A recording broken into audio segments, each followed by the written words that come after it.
Eita, eita, eita! Bom dia para quem é de bom dia, boa tarde para quem é de boa tarde, boa noite para quem é de boa noite, como diria a música, né? Tudo bem com você? Tudo bem com vocês? Olha nós aqui de novo. Faz tempinho que eu não gravo por aqui. Só para informar que nós estamos mudando o tema, né? Deste canal, já mudamos o nome também. E a partir de então a gente passa a falar sobre o esporte, né? Especialmente futebol, futebol de salão. Com destaque aqui para Indaiatuba, também comentando sobre o Campeonato Brasileiro. Aliás, falar em Campeonato Brasileiro ontem,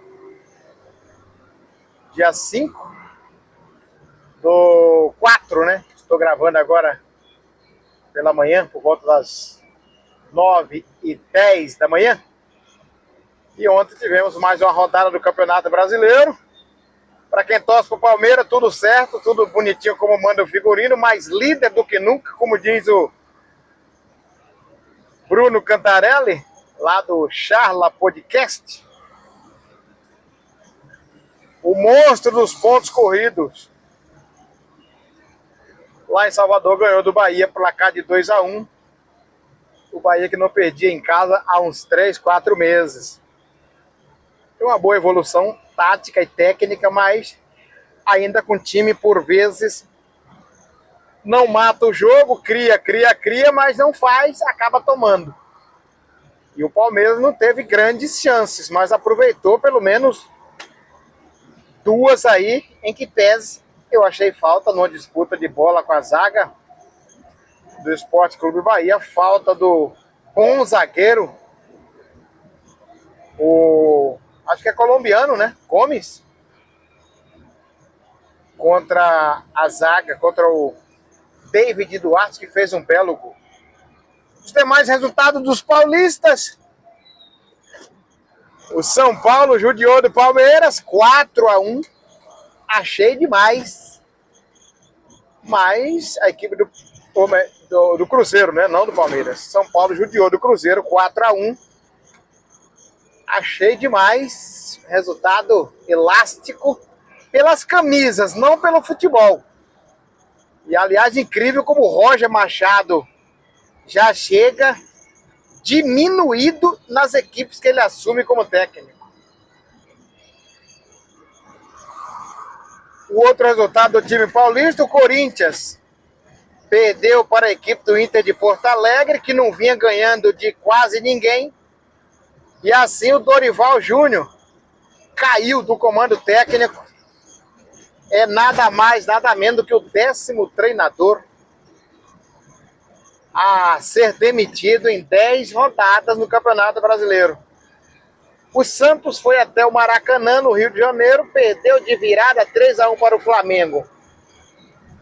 O outro time gaúcho, o Grêmio, empatou em casa, sem gols, contra o fraquíssimo Remo do Belém do Pará. Jogo que aconteceu na Arena Grêmio. Os times paranaenses, que estão na elite, Furacão perdeu mais uma em Minas, 2-1 para a equipe do Atlético Mineiro. O Curitiba empatou em casa com o Fluminense, 1-1. Ainda falando do eixo do Centro-Sul, vale lembrar que o Vasco de virada perdeu para o Botafogo, placar de 2-1, jogando, eu acho que no campo do Vasco. O outro time baiano, o Vitória, empatou com a Chapecoense, 1-1. E eu falava isso numa live agora há pouco. É incrível como o Jair Ventura consegue deixar o Mateuzinho, que é o melhor jogador do Vasco, do Vitória, no banco de reservas, sempre no banco de reserva. Ele entra, joga bem, resolve, cavou o pênalti, bateu o pênalti e foi pênalti. Mas próximo jogo certamente voltará para o banco. Para quem jogar, eu não sei. Anderson Pato errou tudo que tentou. Você é louco. Deixa eu ver se tem mais algum resultado que nós deixamos para trás. Acho que era mais ou menos isso, né?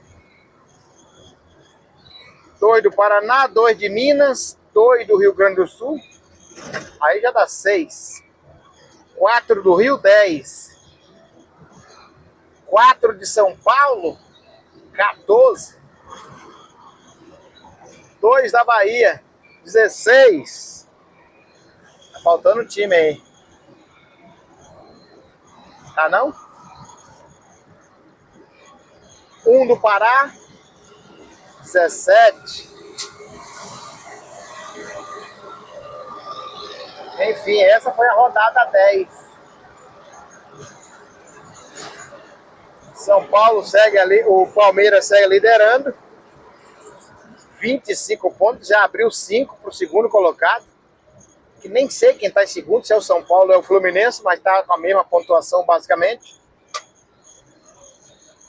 E assim vai alargando a passos largos a forte equipe do Palmeiras para abocanhar mais um título, né?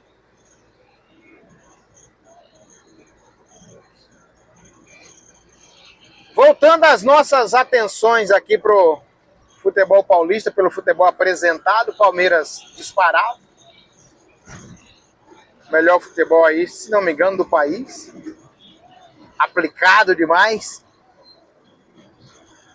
E o São Paulo, eu fico olhando por que o Roger Machado já chega tão judiado, tão perseguido.